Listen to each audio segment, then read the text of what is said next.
ভারত বিচিত্র মন্দিরের দেশ। কিছু আশ্চর্য শিল্প স্থাপত্যের নিদর্শন আর কিছু অলৌকিক ঘটনার রহস্যে ঘেরা। কিন্তু যদি বলি সেই অসংখ্য রহস্যময় মন্দিরের মধ্যে এমন একটি মন্দির আছে যার একটি পিলার শূন্যে ভেসে আছে, মাটি স্পর্শ করেনি, অবাক হবেন। কিন্তু আমাদের প্রাচীন টেকনিক এমনই অবিশ্বাস্য যে আজকের আধুনিক টেকনোলজিও ভাবতে বাধ্য করে। হ্যাঁ, আমরা ভারতে অবস্থিত লেপাক্ষী মন্দিরের কথা বলছি। এর ভেতরে একটি বিশাল পাথরের স্তম্ভ বা পিলার আছে যা মাটি স্পর্শ করে না। এটি ছাদ থেকে ঝুলে রয়েছে, অথচ পুরো মন্দিরটি এই কাঠামোর ওপরেই নিখুঁত ভারসাম্য বজায় রেখে দাঁড়িয়ে আছে। কোনো দৃশ্যমান সাপোর্ট নেই, কোনো আধুনিক প্রযুক্তি নেই, কেবল পাথর, সূক্ষ্মতা এবং এমন এক উন্নত জ্ঞান যা আজ পর্যন্ত প্রকৌশলী ও বিজ্ঞানীদের বাস্তবতাকে প্রশ্নবিদ্ধ করে। কল্পনা করুন সেই বুদ্ধিমত্তা ও রহস্যময় বিজ্ঞানের কথা যা কয়েক শতাব্দী ধরে এই অসম্ভবকে সম্ভব করে রেখেছে।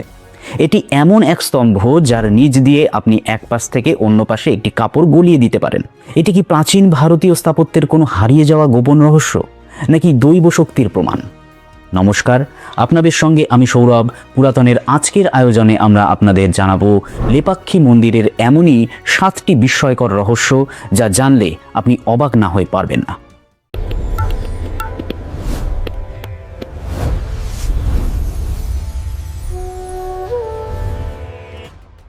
রহস্যের জগতে হারিয়ে যাওয়ার আগে কিছু মৌলিক প্রশ্ন তোলা যাক। লেপাক্ষী মন্দির ঠিক কোথায় অবস্থিত এবং কারা এটি নির্মাণ করেছিলেন? উত্তরে বলতে হয়, শ্রী বীরভদ্র স্বামী মন্দির হিসেবে পরিচিত এই লেপাক্ষী মন্দির অন্ধ্রপ্রদেশের অনন্তপুর জেলায় অবস্থিত। এটি বেঙ্গালুরু থেকে প্রায় 120 থেকে 140 কিলোমিটার দূরে। এই মন্দিরটি 16শো শতাব্দীতে মহান বিজয়নগর সাম্রাজ্যের আমলে নির্মিত হয়েছিল। এর নির্মাণের কৃতিত্ব দেওয়া হয় বিরূপান্না এবং বীরানা নায়ক নামক দুই ভাইকে, যারা রাজা অচ্যুত দেব রায়ের আদালতের গভর্নর ছিলেন। এই মন্দিরটি ভগবান শিবের অত্যন্ত শক্তিশালী রূপ বীরভদ্রের উদ্দেশ্যে উৎসর্গ করা হয়েছে। মন্দিরটি একটি ছোট পাহাড়ের ওপর তৈরি, যার আকৃতি অনেকটা কচ্ছপের মতো। তাই এই পাহাড়কে বলা হয় কুর্মশৈলম, মানে কচ্ছপের পাহাড়। কিন্তু কেন এই জায়গার নাম লেপাক্ষী রাখা হলো? এই নামের পেছনে রামায়ণের সঙ্গে যুক্ত একটি অত্যন্ত আবেগঘন গল্প রয়েছে, যা নিজেই একটি রহস্য। 1. ঝুলন্ত স্তম্ভ, দ্য হ্যাঙ্গিং পিলার।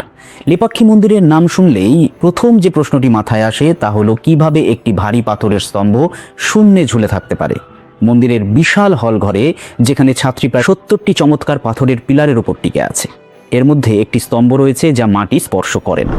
আকাশ স্তম্ভ নামে পরিচিত এই পিলারটি ছাদের সঙ্গে যুক্ত থাকলেও এর নিচের অংশ মাটি থেকে কিছুটা উপরে ঝুলে থাকে। এটি যেন মহাকর্ষ শক্তিকে তুচ্ছ জ্ঞান করে। আজও মানুষ এর নিচ দিয়ে পাতলা কাপড় চালিয়ে এর অলৌকিকতা পরীক্ষা করে। বিশ্বাস করা হয় যে এমনটা করলে ঘরে সুখ ও সমৃদ্ধ আসে। এটা কি কোনো অলৌকিক ঘটনা, নাকি ইঞ্জিনিয়ারিংয়ের এক বিস্ময়? বলা হয় ব্রিটিশ শাসনামলে একজন ব্রিটিশ ইঞ্জিনিয়ার এর রহস্য উন্মোচনের জন্য পিলারটি সরানোর চেষ্টা করেছিলেন, কিন্তু তিনি বল প্রয়োগ করার সঙ্গে সঙ্গেই ছাদটিকে সাপোর্ট দেওয়া অন্যান্য পিলারগুলোও নড়তে শুরু করে। তিনি বুঝতে পারেন যে পুরো মন্দিরের ছাদটি একটি নির্দিষ্ট ভারসাম্যের উপরে দাঁড়িয়ে আছে এবং এটি নিয়ে নাড়াচাড়া করা বিপজ্জনক হতে পারে। কিন্তু বাস্তবে কি সত্যি এমনটা ঘটেছিল? তা নিয়ে কিন্তু রহস্য রয়েই যায়। আমরা এগিয়ে যাই 2 নম্বর অবাকজনক তথ্যে। মা সীতার পায়ের ছাপ, দ্য জায়ান্ট ফুটপ্রিন্ট। মন্দিরের প্রাঙ্গণে একটি বিশাল পায়ের ছাপ রয়েছে। কেন এটি সবসময় ভেজা থাকে? এটি কোনো সাধারণ পায়ের ছাপ নয়। প্রখর রোদে যখন চারপাশে পাথর উত্তপ্ত হয়ে ওঠে, তখনও এই পায়ের ছাপটি রহস্যজনকভাবে ভেজা থাকে, যেন এর নিচ দিয়ে কোনো অদৃশ্য ঝর্ণা বয়ে চলেছে।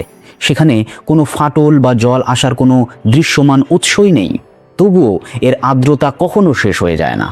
মানুষ এটি অনেকবার মুছে ফেলার চেষ্টা করেছে, কিন্তু প্রতিবারই গর্তটি ধীরে ধীরে আবার জলে ভরে উঠেছে। বিজ্ঞানীরা আজ পর্যন্ত এই অলৌকিক ঘটনার ব্যাখ্যা দিতে পারেননি। বিশ্বাস করা হয় যে এই পায়ের ছাপটি অন্তত 5000 বছরের পুরনো এবং এটি মা সীতার পায়ের ছাপ। এর আকার দেখে অনুমান করা হয় যে এটি এমন একজনের হবে যার উচ্চতা প্রায় 30 থেকে 35 ফুট ছিল। এটি ত্রেতা যুগের গল্পের সঙ্গে মিলে যায়, যেখানে বলা হয়েছে সেই সময়ে মানুষ বর্তমানের তুলনায় অনেক বেশি দীর্ঘকায় ছিলেন। আপনার কি মনে হয়? 3 নম্বর অবাকজনক তথ্য, অসম্পূর্ণ কল্যাণ মণ্ডপ এবং রক্তচিহ্ন। মন্দিরের চত্বরে একটি অসম্পূর্ণ কাঠামো রয়েছে। কেন এই সুন্দর কল্যাণ মণ্ডপটি কখনো শেষ করা হয়নি? আর পাশের দেওয়ালে সেই দুটি লাল দাগই বা কিসের? বলা হয় এই মণ্ডপটি ভগবান শিব ও পার্বতীর দিব্য বিবাহের উৎসবের জন্য তৈরি করা হয়েছিল। এর পেছনে একটি বেদনাদায়ক কাহিনী আছে। জনশ্রুতি আছে যে রাজা যখন জানতে পারেন বিরূপান্না রাজকোষের অর্থ ব্যবহার করে এই মন্দির নির্মাণ করেছেন, তখন তিনি বিরূপান্নার চোখ উপড়ে ফেলার আদেশ দেন। এই আদেশ শুনে শোকার্ত বিরূপান্না নিজের চোখ নিজেই উপড়ে ফেলেন এবং সামনের দেওয়ালে ছুঁড়ে মারেন। আজও সেই দেওয়ালে দুটি গাঢ় লাল দাগ দেখা যায়, যা বিরূপান্নার রক্তের দাগ বলে বিশ্বাস করা হয়। এই করুণ ঘটনার কারণেই কি মণ্ডপটি চিরতরে অসম্পূর্ণ থেকে গিয়েছিল? কমেন্টে অবশ্যই জানাবেন। 4 নম্বর তথ্য, বিশাল নন্দী মূর্তি। মূল মন্দির থেকে প্রায় 200 মিটার দূরে ভারতের বৃহত্তম নন্দী মূর্তি অবস্থিত, যা একটি পাথর খোদাই করে তৈরি হয়েছিল। এই বিশাল নন্দী 27 ফুট লম্বা এবং 15 ফুট উঁচু। প্রশ্ন হলো, 500 বছর আগে কোনো আধুনিক যন্ত্রপাতি ছাড়াই কিভাবে কারিগররা একটি মাত্র পাথর থেকে এত বিশাল এবং জীবন্ত মূর্তি তৈরি করেছিলেন? এর গলায় ঘণ্টার সূক্ষ্ম কারুকাজ দেখা যায় এবং এর মুখ মন্দিরের ভেতরের নাগলিঙ্গমের দিকে ফেরানো। এটি বিজয়নগরের স্থাপত্যের এক অসাধারণ নিদর্শন। 5 নম্বর তথ্য, রহস্যময় নাগলিঙ্গম। লেপাক্ষী মন্দিরের ঘোরার সময় আরেকটি বিষয় আপনাকে স্তব্ধ করে দেবে। কিভাবে একটি বিশাল গ্রানাইট পাথর থেকে এত দ্রুত এই নাগলিঙ্গম তৈরি করা হয়েছিল? এটি ভারতের অন্যতম বৃহৎ নাগলিঙ্গম স্থাপত্য, যেখানে একটি 7 মাথার সাপ শিবলিঙ্গকে ছায়া দিচ্ছে। বলা হয় যখন ভাস্করদের মা দুপুরবেলা খাবার রান্না করছিলেন, সেই সময়ের মধ্যেই তারা এটি খোদাই করে ফেলেছিলেন। খাবার তৈরি হওয়ার আগেই কাজ শেষ হয়ে যায়, কিন্তু তাদের মা যখন এই অবিশ্বাস্য সৃষ্টিটি দেখেন, তখন তার নিজের নজরের ওপর পড়ে এবং ভাস্কর্যটির নিচের অংশ একটি ফাটল দেখা যায়। সেই ফাটল আজও দৃশ্যমান। 6 নম্বর তথ্য, লেপাক্ষী নামের রহস্য এবং জটায়ু। কিংবদন্তি অনুসারে রাবণ যখন মা সীতাকে অপহরণ করে নিয়ে যাচ্ছিলেন, তখন পক্ষীরাজ জটায়ু তাকে বাধা দেন। মারাত্মক আহত হয়ে জটায়ু এই স্থানেই মাটিতে পড়ে যান। ভগবান রাম যখন সেখানে পৌঁছন, তিনি মমতার সঙ্গে মুমূর্ষু জটায়ুকে বলেছিলেন, লেপাক্ষী, তেলুগু ভাষায় যার অর্থ পাখি ওঠো। এই ঘটনার স্মরণে জায়গাটির নাম হয় লেপাক্ষী। কাছের একটি পাহাড়ে জটায়ুর একটি বিশাল মূর্তি রয়েছে, যা নির্দেশ করে জটায়ু ঠিক সেখানেই পড়েছিলেন। এই রহস্যটি দেখায় কিভাবে গল্প এবং বাস্তবতা লেপাক্ষীতে এক অপরের সঙ্গে মিশে আছে। 7 নম্বর তথ্য, বহুভাষী পুরোহিতগণ। লেপাক্ষী মন্দিরের 7ম রহস্যটি কোনো পাথর বা মূর্তির সঙ্গে যুক্ত নয়, বরং এখানকার পুরোহিতদের সঙ্গে যুক্ত রয়েছে। এখানকার পুরোহিতরা কিভাবে এতগুলো ভাষায় কথা বলেন? এটি মন্দিরের একটি অনন্য সংস্কৃতির পরিচয়। এখানকার পুরোহিতরা কেবল পুজো করেন না, বরং তারা গাইড এবং ইতিহাসবিদদের ভূমিকাও পালন করেন। তাদের অনেকেই তেলেগু, কন্নড়, তামিল, হিন্দি এবং ইংরেজিতে সাবলীল। সম্ভবত অন্ধ্রপ্রদেশ এবং কর্ণাটকের সীমান্তে অবস্থিত হওয়ায় বিভিন্ন ভাষার ভক্তদের সুবিধার্থে এই ঐতিহ্যের শুরু হয়েছিল। কিন্তু প্রজন্ম থেকে প্রজন্মান্তরে এই দক্ষতা কিভাবে বজায় রয়েছে তা একটি রহস্য হয়ে আছে।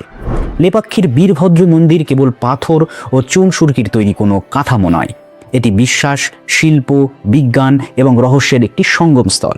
ঝুলন্ত পিলার কি প্রাচীন প্রকৌশলীদের কোনো গোপন কৌশলের প্রমাণ? বিশাল পায়ের ছাপ কি সত্যি আমাদের রামায়ণের যুগের সঙ্গে যুক্ত করে?